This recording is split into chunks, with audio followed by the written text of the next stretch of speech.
교재 26페이지 보겠습니다. 24장에서 26장까지는 레위 지파의 족보가 다시 한번 등장합니다. 이를 통해 이스라엘 민족이 성전과 하나님을 섬기는 일을 얼마나 중요하게 여겼는지 다시 한번 확인할 수 있습니다. 아론의 아들들은 나답과 아비후, 엘르아살과 이다말로서 모두 4명입니다. 그리고 이 후손을 통해 제사장들이 대대로 배출됩니다. 또한 레위의 후손들 중 아삽과 헤만, 여두둔의 자손들은 수금과 비파, 재금을 연주하며 성전에서 신령한 노래를 부르는 직분을 맡았습니다. 이들은 왕의 지휘 아래에 있었으며 그 형제들은 모두 288명으로서 제비를 뽑아 번갈아가며 성전 봉사의 직임을 맡았습니다. 우리가 앞서 살펴본 대로 22장은 성전 건축에 대한 내용이고 23장부터는 계속 그 성전에서 봉사할, 앞으로 지어질 성전에서 누가 어떤 봉사를 할 것인가 하는 것을 이야기합니다. 그래서 오늘 24장은 앞으로 지어질 성전에서 제사장 직분을 맡을 사람, 그리고 25장은 찬양대, 찬양의 직분을 맡을 사람에 대한 내용을 기록하고 있습니다. 첫 번째 오늘 본문을 통한 기도 제목은 보이지 않는 성전을 잘 짓게 하소서 하는 것입니다. 보이지 않는 성전을 잘 짓게 하소서. 보이지 않는 성전, 이게 무슨 뜻일까요? 자, 22장에 방금 말씀드린 대로 하나님께서 다윗이 아니라 솔로몬에게 보이는 성전, 그죠? 눈앞에 건물로 딱 보이는 그 성전을 짓기 위한 최선의 노력을 다했다, 이런 내용이 22장에 나옵니다. 그러니까 23장은 그 눈에 보이는 성전, 건물로서의 성전이 완성이 되면 그 성전 안에서 일할 사람들이 어떤 마음가짐으로 누가 어떻게 일을 해야 될까를 23장부터 26장까지 쭉 설명합니다. 그러니까 사실 22장은 눈에 보이는 건물로서의 성전이고 23장부터는 그 건물로서의 성전이 하나님 앞에 바르게 예배하기 위해서 누가 어떤 직임을 맡을 것인가 하는 것을 설명합니다. 그런데 보이는 성전은 한 장에 걸쳐서 기술을 하고 있고 그 성전에서 일해야 되는 사역자에 대해서는 23장부터 26장까지 4장에 걸쳐서 기술을 합니다. 보이는 건물로서의 성전보다 보이지 않는 내면적인 성전이 더 중요하다 하는 거죠. 이걸 우리의 삶에도 그대로 적용할 수 있습니다. 우리는 보이는 형체로 살고 있습니다. 여러분들은 다 저를 보고 우리 교회 위임 목사라고 부릅니다. 여러분들의 직임에 따라서 집사님, 권사님, 성도님, 회장님 이렇게 부릅니다. 그게 보이는 모습이지요. 교회에서 맡은 직임, 저분은 권사님이야, 저분은 장로님이야. 오늘 본문에 빗대어서 해석해 보면 보이는 직함이나 역할이 중요한 게 아니라 그 역할을 어떤 마음가짐으로 감당하고 있는가가 훨씬 더 중요하다 하는 거죠. 근데 우리는 여러분들이야 그렇지 않지만 간혹 어떤 분들은 이번에 내가 어떤 직분을 받았다, 나는 교회에서 이런 직분자다, 그걸 내세우는 경우가 있습니다. 중요한 게 아니라는 거죠. 보이는 성전이 성전으로 잘 역할을 하려면 제사장은 제사장대로, 레위인은 레위인대로, 그 다음에 찬양대원은 찬양대원대로, 성전 문지기는 문지기대로 역할을 잘 감당해야 성전이 바로 지어져 가는 것처럼 내가 목사면 목사다운 지도력을 가져야 하고 내가 장로면 장로다운 영적인 모습을 가져야 하고 그게 다 눈에 보이지 않지만 그게 더 훨씬 더 중요하다 하는 것을 오늘 본문은 계속해서 이야기하고 있습니다. 어떤 직분을 받았느냐가 아니라 그 직분을 감당할 만큼 내 내면에 하나님 중심으로 살아가는가, 그것이 더 중요하다. 그래서 보이는 직분보다 보이지 않는 신앙적인 마음, 보이는 예배당보다 보이지 않는 예배당을 은혜 가운데 지어가는 내 영적인 자세가 중요하다 하는 걸 깨닫고 늘 명실상부한 하나님 잘 믿는 여러분 되시기를 주님 이름으로 부탁합니다. 자, 24장으로 넘어가겠습니다. 24장 우리 1절과 2절 말씀 함께 한번 읽어보겠습니다. 24장 1절 2절입니다. 시작. 아론 자손의 계열들이 이러하니라. 아론의 아들들은 나답과 아비후와 엘라살과 이다말이라. 나답과 아비후가 그들의 아버지보다 먼저 죽고 그들에게 아들이 없으므로 엘라살과 이다말이 제사장의 직분을 행하였더라. 아멘. 24장은 제사장에 대한 겁니다. 제사장이 중요하죠. 자, 제사장이 누구였느냐? 모세의 3살 위의 형 아론입니다. 24장 1절. 그래서 아론 자손이 제사장을 맡는다. 그런데 아론의 아들들은 1절에 보면 나답, 아비후, 엘라살, 이다말 4명입니다. 2절. 나답과 아비후가 그들의 아버지보다 먼저 죽었다. 왜 먼저 죽었습니까? 하나님 앞에 제사장 직분을 감당할 때 분향단에 불을 사용해야 되는데, 분향단에 불을 사용할 때 하나님께서 이렇게 불을 사용하라 한 것을 사용하지 않고 임의로 사용하다가 하나님의 진노를 받아서 죽습니다.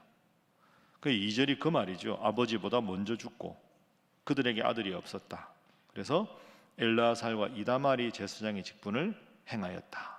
그 제사장 가문이 쭉 나오는 겁니다.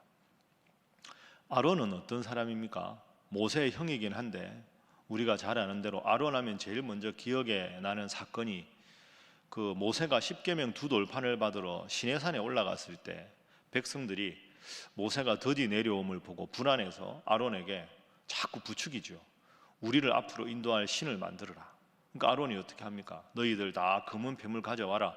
그런 금송아지를 만듭니다. 그 금송아지를 만드는 사람이 아론입니다. 그러니까 하나님께서 진노하셨죠. 아론은 정확하게 말씀드리면 제사장을 감당할 만한 자격을 갖추지 못한 사람입니다. 하나님 대신 우상 숭배를 조장하기도 하고 본인이 만든 사람 아닙니까?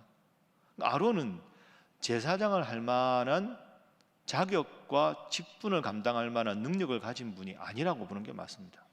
그럼 그 아들들도 보십시오. 나답과 아비후 제사장 됐다고 하나님 명령대로 안 하다가 먼저 진노를 사서 죽습니다. 여러분, 직분자 중에 오늘 1절 2절에 아론의 가문을 먼저 쓰는 이유가 뭐라고 생각하십니까? 아론은 제사장 직분을 맡을 만한 능력이 있어서 맡은 사람이 아니고 나답과 아비후도 자질과 능력이 돼서 맡은 사람이 아닙니다.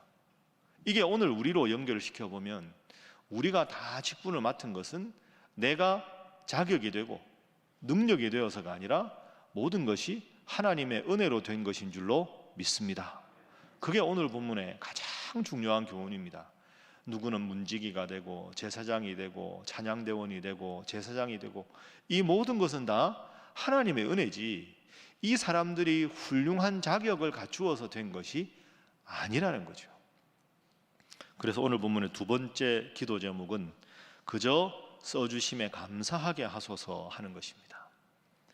그저 써주심에 감사하는 것.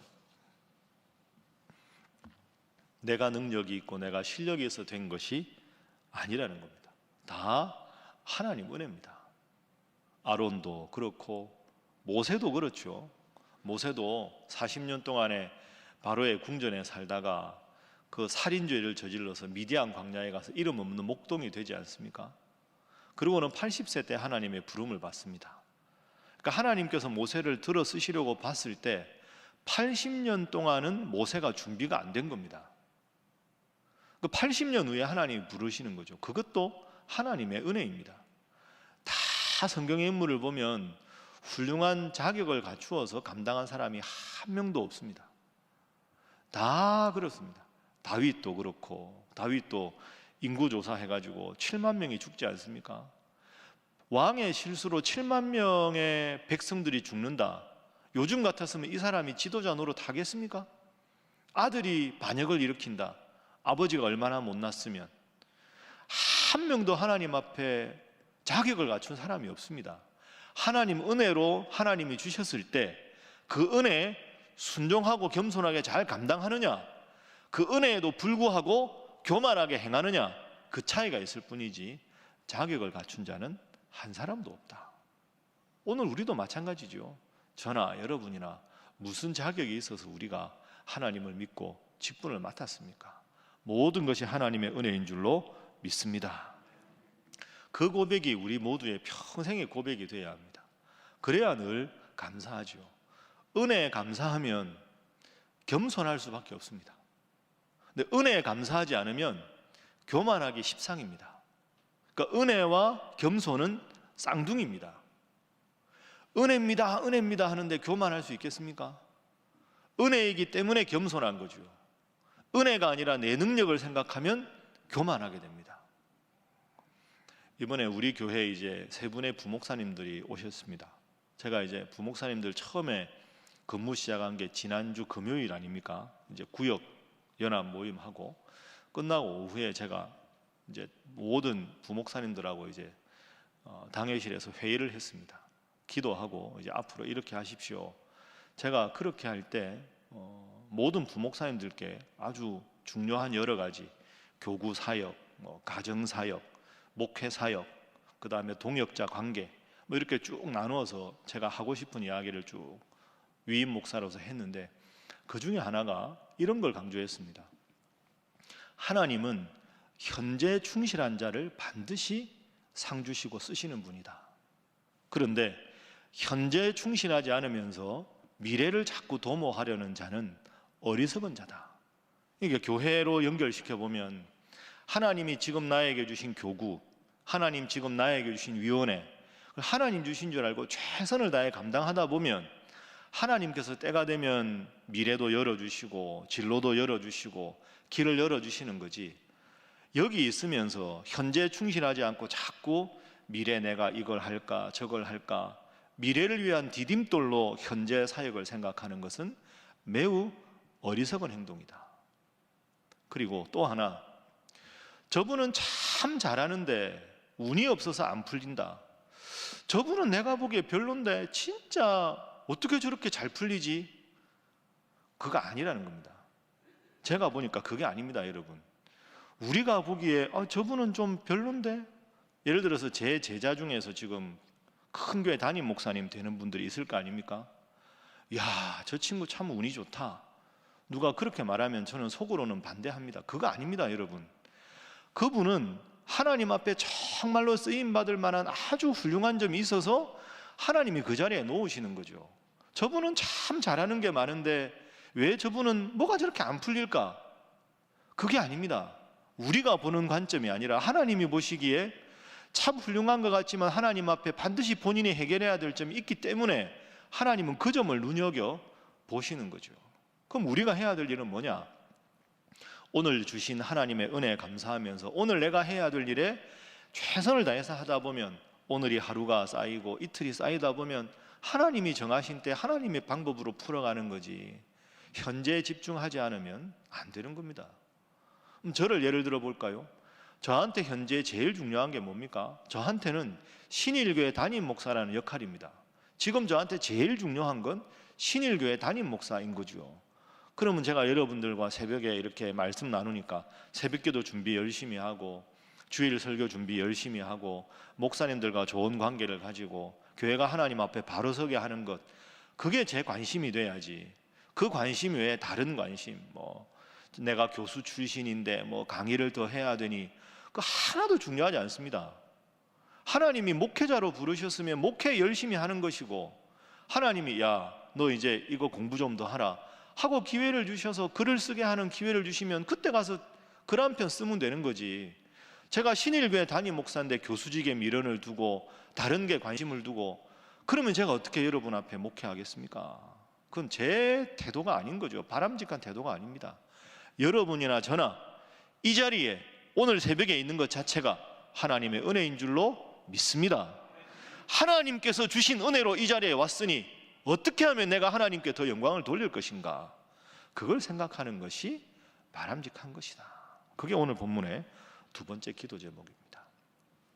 마지막 세 번째 기도 제목은 서로의 전문성을 인정하며 동역하게 하소서 하는 것입니다. 서로의 전문성을 다 인정하면서 동역하는 것, 그게 필요한 거죠. 참 저분은 우리 주차 안내 감사하고, 깔끔히 오시는 분 감사하고, 또 우리 목사님들께 감사하고, 우리 직원들께 감사하고, 다 역할이 다른 겁니다. 높고 낮은 게 하나도 없는 거죠. 오늘 본문에도 보십시오. 레위인이 따로 있고, 제사장이 따로 있고, 찬양대원이 따로 있고, 문지기도 따로 있고. 이 얼마나 아름답습니까? 내가 음치인데 예를 들어서 찬양대 하고 싶습니다. 그런 거는 아니지 않습니까? 그냥 음악에 취미가 없는 분이면 다른 거 잘하는 거 열심히 하고, 그러니까 제사장, 레위인, 문지기, 찬양대 서로의 전문성을 다 인정하고 서로를 격려하고 세워가야 이 다윗 성전이, 솔로몬 성전이 하나님 앞에 잘 되는 것 아니겠습니까? 25장 넘어가 보십시오. 25장 1절. 다윗이 군대 지휘관들과 더불어 아삽과 헤만과 여두둔의 자손 중에서 구별하여 섬기게 하되 수금과 비파와 재금을 잡아 신령한 노래를 하게 하였으니 그 직무대로 일하는 자의 수요는 이러하니라. 찬양대원들, 그 다음에 악기를 맡은 자들, 수금, 비파, 재금을 받아 신령한 노래하는 자들, 이 전문성을 인정하고 이들을 위해서 기도하고 격려하고. 어떤 교회가 가장 하나님 앞에 바른 교회일까요? 건물로서의 교회뿐 아니라 나 자신이 하나님의 성전으로서 거룩한 삶을 살아가고, 또 교회 안에 맡은 다양한 직분자들을 그대로 존중하고 섬기고 축복하고 배려하고, 그 속에서 내가 할 수 있는 역할에 충실하게 감당하면서 하나님의 교회가 더 하나님께 영광 돌리도록 나아가는 것. 그래서 오늘 새벽에 여러분 기도하실 때는 우리 교회 직분자들을 위해서 하나님, 각자가 맡은 직분을 잘 감당해서 우리 교회가 하나님께 영광 돌리는 교회, 성도들이 행복한 교회, 지역의 자랑이 되는 교회가 되게 하여 주옵소서. 기도해서 정말로 하나님께서 눈여겨보시고 귀하게 보시는 우리 신일교회, 신일성도 다 될 수 있기를 주님 이름으로 축복합니다. 기도하겠습니다. 하나님, 외형보다 내실을 기하며 직분을 주신 하나님 앞에 바로 서게 하여 주옵소서. 서로 존중하며 협력하는 우리 신일교회, 신일성도들 다 되게 하여 주옵소서. 오늘 수요 기도회를 위해서, 모든 직분자들을 위해서, 앞으로 또 연말과 연시, 또 새해 우리 교회가 더 하나님 앞에 바로 서는 교회 되게 하여 주시옵소서. 코로나로 심각한 이 상황을 위하여, 이 나라, 이 민족을 위하여 다 함께 주님 앞에 기도하겠습니다. 주여 믿습니다. 주여 믿습니다. 주여 믿습니다.